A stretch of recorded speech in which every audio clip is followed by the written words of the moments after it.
In this video, we're going to discuss the LUT zone behavior. So I've set up a little outpost here. It's just a small building. I'm on a distant planet and I'm here for research. And if I step outside, what you'll notice is that this planet has a very strange atmosphere to it that I'm here to study. So if I just walk outside, right away you can kind of notice the difference, right? Everything is very strange, kind of a green tint to it. And so I'm here to do study and research on the atmosphere to find out like why does it do that, but can't really be out here for too long, so I'm just going to go back inside, and then everything's back to normal once I'm inside the building. So let me show you how that is done. So first, before I dive into the behavior, I want to make sure it's clear to everybody what exactly is a LUT. So a LUT is a lookup table. What that means is it's using it as a point of reference. It's saying when you see one color, change it to another color. So, and we can do that in the filter effects. Here in the environmental effects, we have some pre-built LUTs for us to experiment with. And there's also a tool that graphics has made where you can create your own LUTs and make as many as you want and add those in as well. And I'll show you where to find that tool, and also where to put the LUTs that you make so that you can use whichever kind of LUTs you want. But that's what these are. These are LUTs. And we'll be basically referencing one of the pre-built LUTs as we walk out to the atmosphere, and then going and basically resetting it to no LUT when we come back in. So let me show you how that works. Here's the behavior. It's on a zone. It's zone behavior. It's called LUT zone, and it has a prompt text, of course. So like when you enter the zone, it could say something. I chose not to do that because I'm explaining it anyways, but you could do that. So you could have an area that's maybe toxic and or has some sort of just different effect to the player, and maybe warn them, hey, things are a little different here, right? Watch out. Then you have the LUT group. Now, this is really referencing is the LUT table, and that is in a folder in the Steam installation of Max. So wherever it is you have Max installed, that's where you want to look, not the documents folder, but the Steam installation folder. So if we look at mine, for example, I'm just going to pull up, oops. There we go.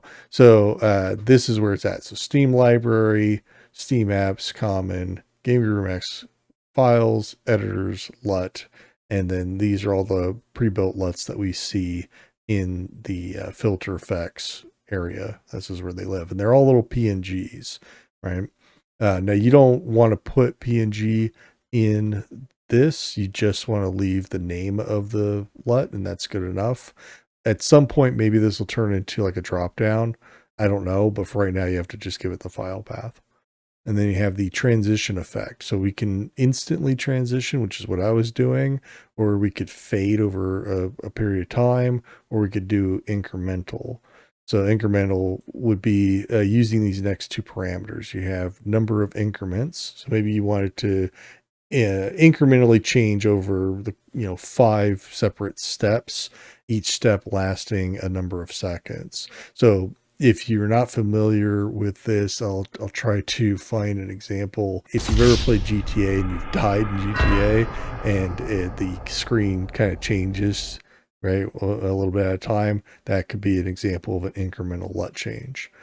Then we have the zone height, which is just how far above the zone does this effect take place. So I often use buildings like this. This could be looked at as 100 units from the floor to the ceiling. So if this was a 2-story building, you may not want that to affect anything above this floor, for example. So zone height is preset to 100. You can set it to whatever you want to.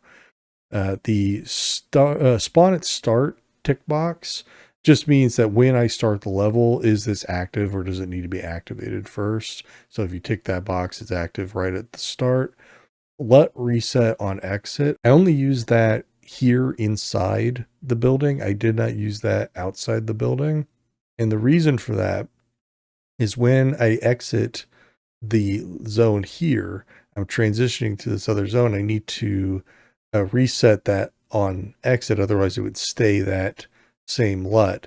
But when I go into this zone, right? When I exit this zone, unless I want to make that zone the whole play area, right? Then I don't want to tick that box. That way I can enter this zone and walk around. And even if I'm not inside the zone, I'm still seeing the same LUT.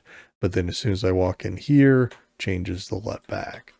And then we have tick box for use only once. So maybe you only want that to happen one time. You enter it, LUT changes, you exit the zone, and then it goes away or something, or it just maybe can't go away. There's a lot of different flexibility, a lot of different use cases. So it kind of depends on what you're looking for. But these tick boxes have a lot of power in them.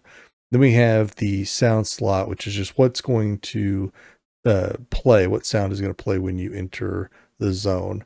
In my case, I didn't really want a sound, so I took that out. But a real simple one today, LUT zone, could be used in a lot of different scenarios. If you enjoyed the video or if you learned anything new, please be sure to click the like button down below. If you're new here, if you just haven't subscribed yet, would love to have you stick around. And if you'd like a notification for whenever new videos are ready, just click the bell icon and that'll let you know. Thanks so much for watching all the way through, and I'll see you in the next one. Bye for now. Hey, don't forget there's a written guide for every behavior, including ones I haven't yet covered on this channel. And if you want to learn some more, why don't you check out this video next.